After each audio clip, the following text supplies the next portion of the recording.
I closed the place down that night the way I used to.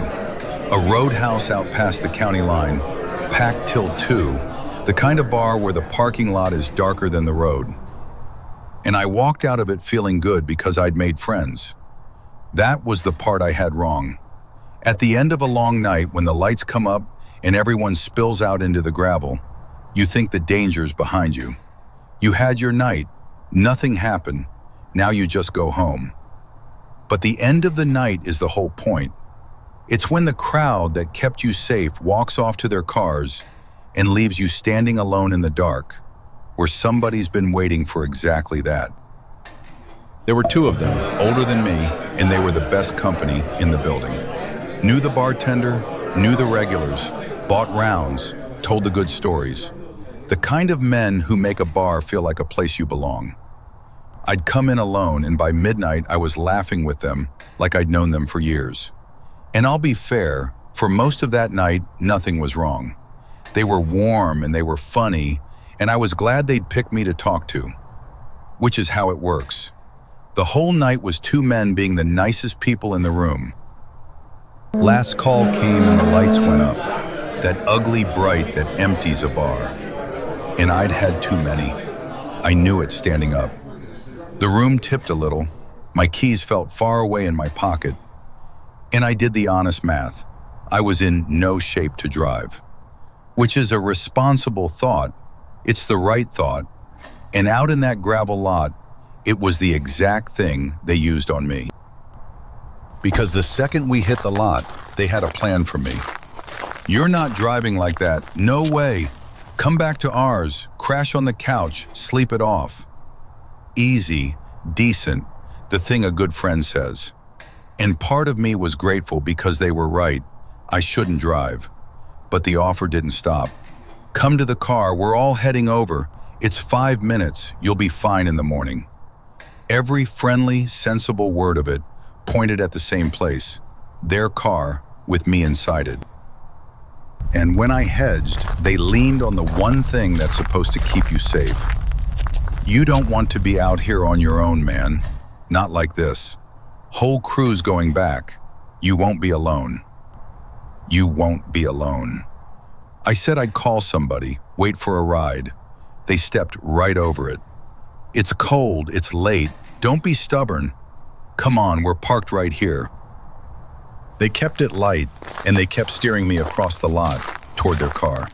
Not grabbing, nothing you could point at, just a hand near my shoulder, a step that put one of them between me and my own truck. A conversation that would not end until I was moving their direction. And I could feel how tired I was of saying no to 2 men who on the surface were only trying to keep a drunk guy from driving, being the difficult one, being rude to my new friends. So I actually looked at their car, down at the dark end of the lot, and it wasn't empty. There was a woman sitting in it, in the back, in the dark, not getting out, not coming over, not saying goodnight to a soul the way you do at close, just sitting there, waiting. And it landed on me slow and cold that I hadn't seen her all night. She'd never been at the bar. She'd been out here the whole time, in the car, in the dark. And it stacked up all at once. 2 men who'd been perfect to me for hours. A ride I never asked for that they would not stop offering. You won't be alone, said over and over, like the words themselves would do the work. A woman parked in the dark who never came in and never got out, there to make 3 strangers in a car look like a crew of friends. And when I said no one more time, the warmth slipped on the second one's face, just a flicker of something flat and irritated underneath, because the nice part was a job, and I wasn't paying out. That was when it turned all the way over. They didn't want to keep me from driving. They wanted me in that car. The one responsible thought I'd had all night, don't drive like this, was the hook they'd been fishing with. And the woman in the back was bait dressed as company, and you won't be alone wasn't a comfort. It was the whole trap, said out loud with a smile, while everyone else drove home. So I stopped being easy. I said it flat. No, I'm good. I've got somebody coming. And I stepped back toward my own truck. Not their car, mine. And I kept my keys in my fist and my eyes on the two of them. And I didn't apologize, didn't soften it, didn't hand them one more friendly inch to pull on. But I couldn't drive, and they knew I couldn't. So I got in my truck and I locked it. And then I moved it, pulled it across the lot to another row, under a light near the door. And a while later, I moved it again, because I did not want them knowing which truck was mine or where I'd be once the lot went empty. And I sat, locked in, watching, until finally their car pulled out, slow, the woman still just a shape in the back, and it rolled off down the county road and was gone. I think about how easily I'd have just gotten in. It was the smart call on its face. Don't drive drunk. Don't be alone. Let the nice guys give you a lift. To anybody glancing across that lot, that's all it would have been. A kid who'd had too many, getting a safe ride home from friends.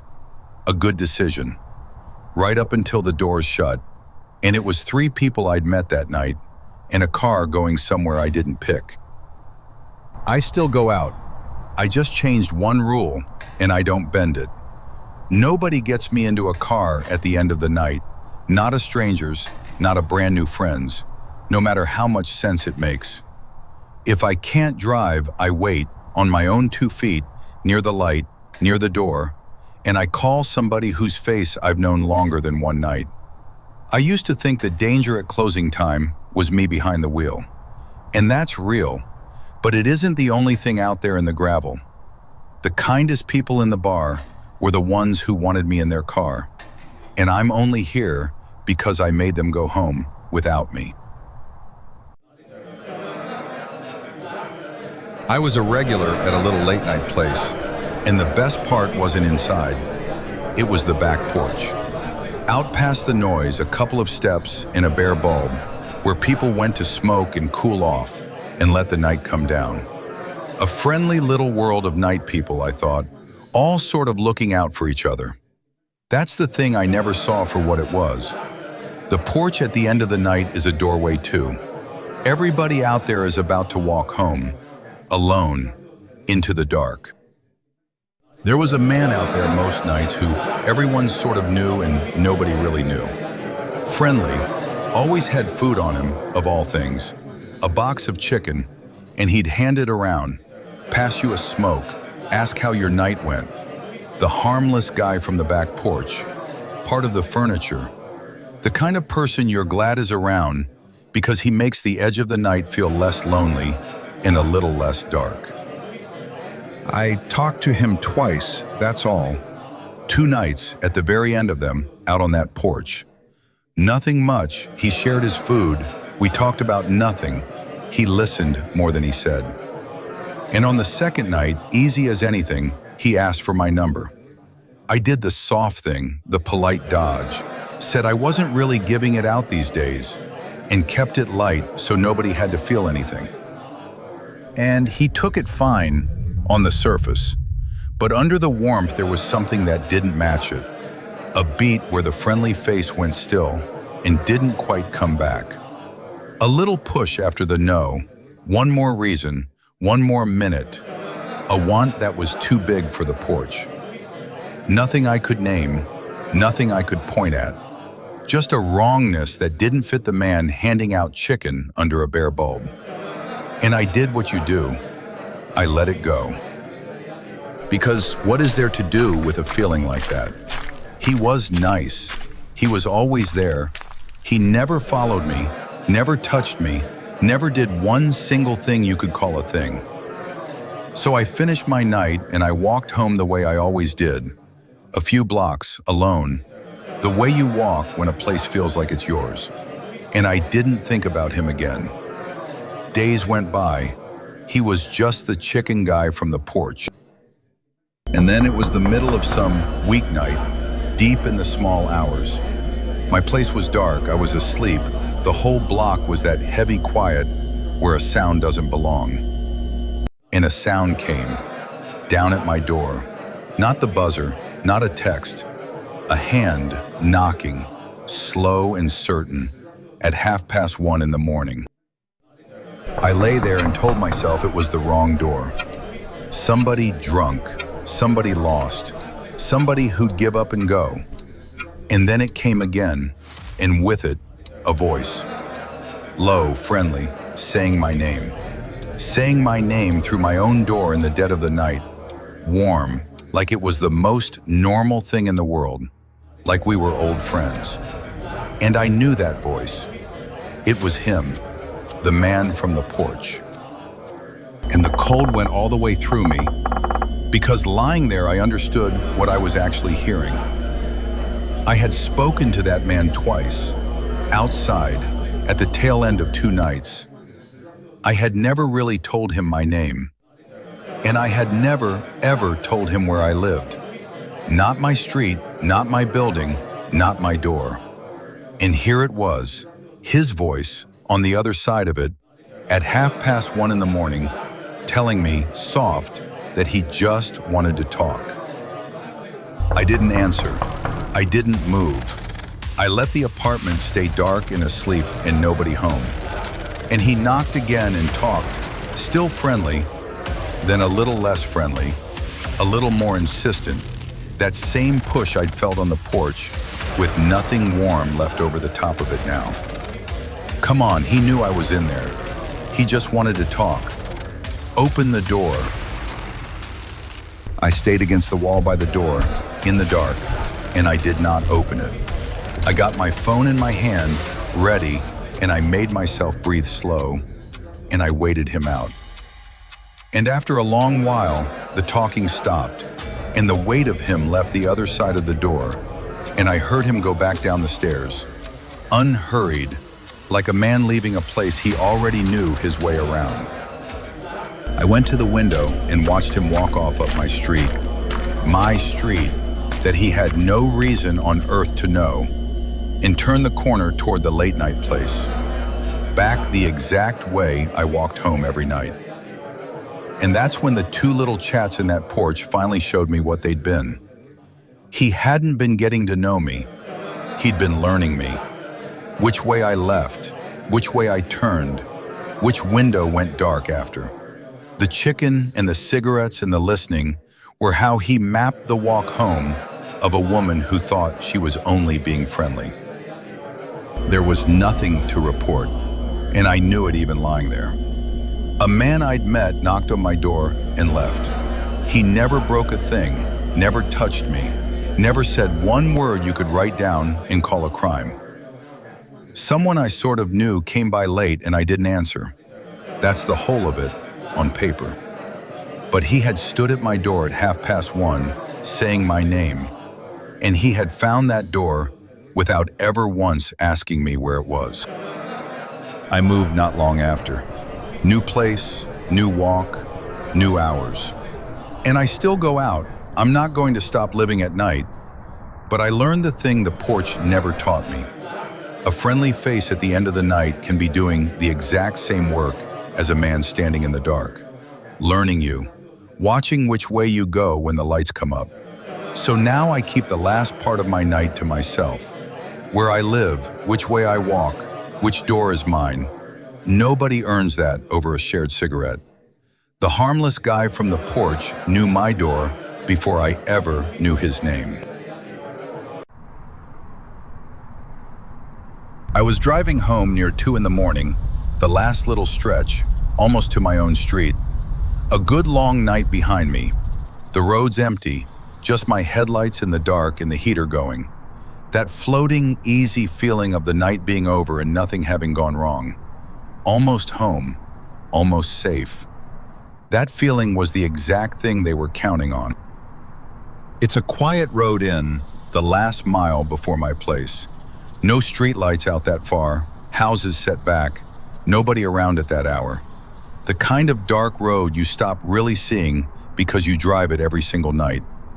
So I was half somewhere else, tired, warm, thinking about my bed, when my headlights swung around the bend and landed on something in the road. Small, low to the ground, right in the middle of my lane, and my brain named it before I could even slow down. A child. A little kid sitting in the road, in the dark, near 2 a.m. There is no thought faster than that one. My foot was off the gas before I decided anything, the car dropping speed, coasting down toward the small shape in my lights. And everything in me wanted out of the car. You see a child in the road and your hand is already on the door, your whole body already out there scooping them up. Because what else is there? What kind of person doesn't stop? That's not a decision you make. It lives under the decisions. And I was almost stopped, almost reaching for the handle, when the small shape in front of me did something. It did nothing. Nothing at all. My headlights were full on it, high beams, close now, and a real child would have flinched, would have turned, squinted, thrown up a hand, cried out, moved. Something, anything. A kid alone and scared in the road does not sit perfectly still while a car comes at them out of the dark. And this one did. It just sat there, turned away from me, not moving at all. And the second I saw the stillness, I couldn't stop seeing the rest. It was set too perfectly in the lane, dead center, where I'd have no choice but to stop for it. Placed. The way you place a thing, not the way a child ends up somewhere. The shape of it a little off, the clothes too neat, arranged. It wasn't moving because it couldn't, because there was nothing in it that could, and I was sitting stopped in the dark, a few feet away, with my hand on the door. And that's when the dark at the sides of the road moved. Not the shape in front of me, the edges. Off the shoulder, out past the reach of my lights, 2 figures standing up out of the black where they'd been low. Hooded, dark, quick. And not one of them looked at the little shape in the road. Not one of them ran to the child. Because they knew what it was. They came for me. One from each side. Coming fast now, not toward the thing in the road, toward my doors, toward the handles. And it all snapped together in one freezing second. The child that wouldn't move sat there to make me stop and get out. And the 2 of them risen from the dark on either side, waiting for a kind person to do the human thing and step out onto that road, into the space between them. I did not get out. My hand came off the door handle and slapped the locks, and I heard them go down, and it was the best sound I have ever heard in my life. Both figures were nearly on the car. I could see shapes now, hoods, hands coming up, reaching, one of them already at my passenger door, fingers finding the handle in the dark. There was the small shape right in front of my bumper, and I did the only thing left to do. I cut the wheel hard and I went around it. Up over the lip of the road, 2 tires in the dirt, swinging wide around the thing that was never a child, past it, because I was not going to stop for it. And I was not going to plow into it and find out what was inside. I just needed it to not be in front of me anymore. And they came with the car. I felt a hand hit the door, a yank on a handle that held, a palm slapping the back glass as I cleared them, one of them running a few steps at my window, close enough that I braced for it to break. And I put my foot down. The engine caught, the tires bit, and the car lunged off the shoulder and left them behind in the dark. I watched the mirror the whole way in. 2 figures standing in the road, getting smaller, not chasing now, just watching me go. And between them, in my taillights, the small shape, still sitting there, exactly where it had been. It never moved once. Not when I came, not when I swung around it, not when I left. Because it couldn't. I found out later what it was. A dummy, a child-sized figure dressed in real children's clothes, propped and arranged and set down in the middle of that road on purpose.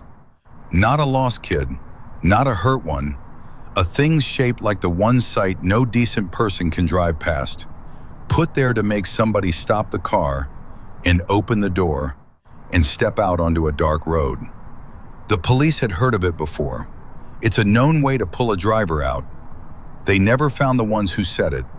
No names, nobody caught, nothing at all about why or what would have happened to the driver who got out. I think about that stillness more than any of it, because a real child would have moved, and that's the only thing that saved me. Not that I was brave, not that I was clever. I was reaching for the door like anyone would. The single thing that was wrong was that the child in the road held perfectly, impossibly still. And some old part of me knew, before the rest of me did, that nothing that needs help holds that still. They'd built the trap out of the best part of me, and the only flaw in the whole thing was that they couldn't make it move. I still drive that road. I don't have another way home, but I made myself a hard promise, and it's an ugly one. If there is ever something in the road at night that isn't moving, I do not get out. I slow, I look, I call for help with my doors locked and my engine running. And if it won't move on its own, I go around it, and I keep going. I hate that. I hate that the safest thing is to treat a child in the road like a lie. But the ones who said it there were counting on the best part of me, and they very nearly had it. So now I keep the doors locked, and I keep moving, and I get myself home. And let's never meet. 3 ends of 3 ordinary nights. A crew of new friends in a dark lot who kept telling me I shouldn't be alone, right up until I understood that the ride was the trap. A friendly face from the back porch who learned my walk home over 2 shared cigarettes, then stood at my door at 1:30 saying my name. And a child in the road who would not move because a child was never what it was. None of them jumped out of an alley. None of them had to. They waited for the lights to come up and the crowd to go home, and then they came for whoever was left. So before you close the tab, sit with the quiet question. Of those 3, the friends who wanted you in their car, the kind face who knew your door, the little shape you'd have stopped for, which one would have gotten you? Which one would you have climbed in with, or opened up for, or stepped out into the dark to help, because it would have felt cruel not to? Tell me in the comments.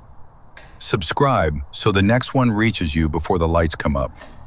And the next time your night is over and everyone scatters, look again at who's still there when the crowd is gone, and ask what they were waiting for.